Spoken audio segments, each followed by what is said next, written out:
नेपाल में हमारा शूट चल रहा है काठमांडू में, और बहुत मज़ा आ रहा है शूटिंग करने में। और ये देखिए हमारे साथ बहुत सारे लोग मुझे नेपाली भाषा सिखाने में मेरी मदद कर रहे हैं।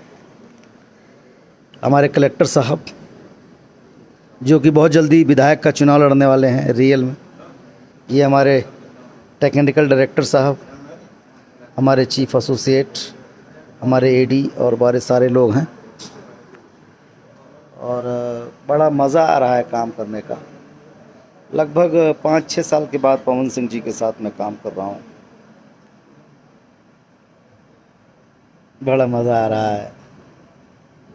बहुत सारे गिले शिकवे जो है मामा भगना मिलकर दूर किए।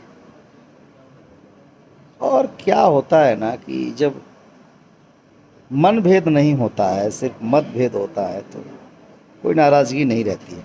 और मैं पर्सनली मेरा किसी से भी मतभेद ही रहता है, मनभेद तो नहीं रहता। हाँ, जिससे मनभेद रहेगा, बहुत लोग ऐसे हैं, बहुत पापी ऐसे हैं जिनसे मेरा मनभेद भी है, तो फिर उनके हम कहूँ मुँह ना लगाइला, रही जन्म में तम उनके करीब ना जा।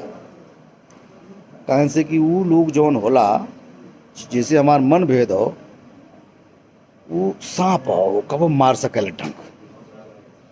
और भैया एक बात और हो कि आपका बुरा कोई आपका दुश्मन बन के नहीं कर सकता है, दोस्त बन के ही कर सकता है। कुछ नेवला ऐसा होले जो दोस्त बने के नौटंकी करेला, और जबकि दोस्ती से कोनो लेना देना ना रही, जैसा तोरे पीछे से हटिए तो यार बुराई करे शुरू कर दिए।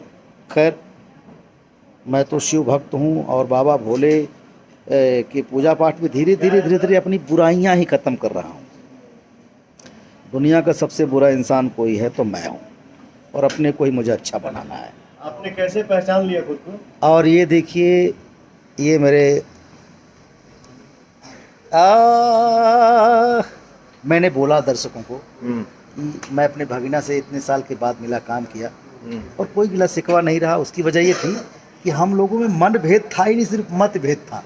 तो जब मनभेद रहेगा ही नहीं तो कोई गिला कोई शिकवा रहेगा ही नहीं। अपनों से कभी कोई दूर हो पाता है?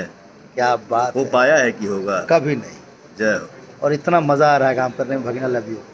सच बता रहा हूँ, मैं सच बता रहा हूँ, जो मैं एंजॉय कर रहा हूँ इस 15-20 दिनों के साथ में आपके, जो काम करने का मैं लुत्फ़ ले रहा हूँ, मतलब ये चाहता था कि ये कब आएगा, फिर कब आएगा। आपसे ज़्यादा एंजॉय मैं कर रहा हूँ। लव यू भगिना, लव यू, थैंक यू।